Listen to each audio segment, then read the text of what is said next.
pour en venir le soir du bombardement, 18 h, c'était la sortie des ouvrières de la bonnetterie Az. On sortait à 18 h. Oui. D'ailleurs, j'ai travaillé 8 ans chez Az. Mon papa, quand j'ai eu mon diplôme comptable à 17 ans, j'étais au lycée Sommeil Annecy, interne. Le jour que j'ai eu mon diplôme, en juin 1947, un samedi matin, il a dit: on va voir monsieur le maire. On est venu dans la salle, monsieur le maire. Bonjour monsieur le maire. Mon père, un peu pas bien poli, il a dit: monsieur le maire, votre usine, elle ouvre à quelle heure lundi? Ben c'est à 7 h. Eh ben mon fils, il sera à l'heure. Voilà comment j'ai été embauché par monsieur Louyaz. Oui, effectivement. Parce qu'il faut vous dire que mon papa, après le bombardement, il était complètement un peu déséquilibré, pas déséquilibré. Traumatisé. Traumatisé. Oui. Et il était vraiment un peu dans la débine. Oui. Il faisait les bistrots. Oui, oui. Il se battait, oui. Pourtant qu'avec un bras. Oui, oui. Il avait perdu sa femme. Oui. Son bras et son commerce. Il avait tout perdu, oui, effectivement. Voilà. Donc on était 4 enfants à charge. Oui. Mon petit frère avait 13 mois. Oui. Alors il a fallu assurer. Hein. Bien sûr. Donc il ne pouvait plus, son métier, il ne pouvait plus le faire. Oui.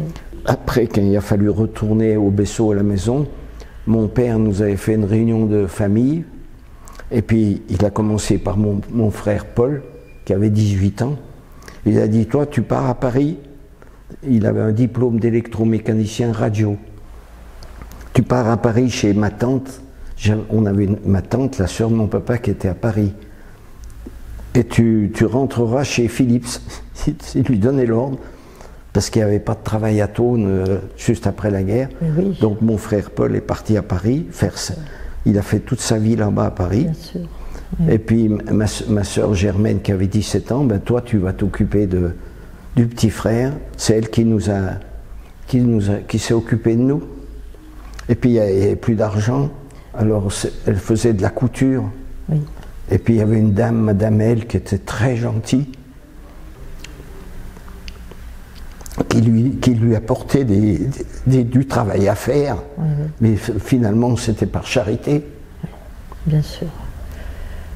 Oh, ça a été dur. Oui, oui, c'est sûr. Est-ce que vous avez un message à délivrer à la jeunesse d'aujourd'hui par rapport à ce vécu terrible? Ben moi, ce sera un message de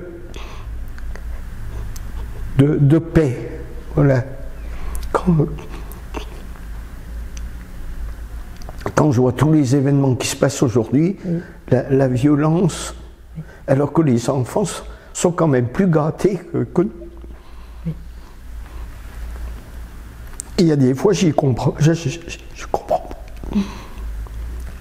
Je comprends pas qu'on pourrait être en paix, surtout que je vois les jeunes quand même, ils ont tout pour être heureux, ils devraient avoir tout pour être heureux, et ils ne le sont pas en vérité.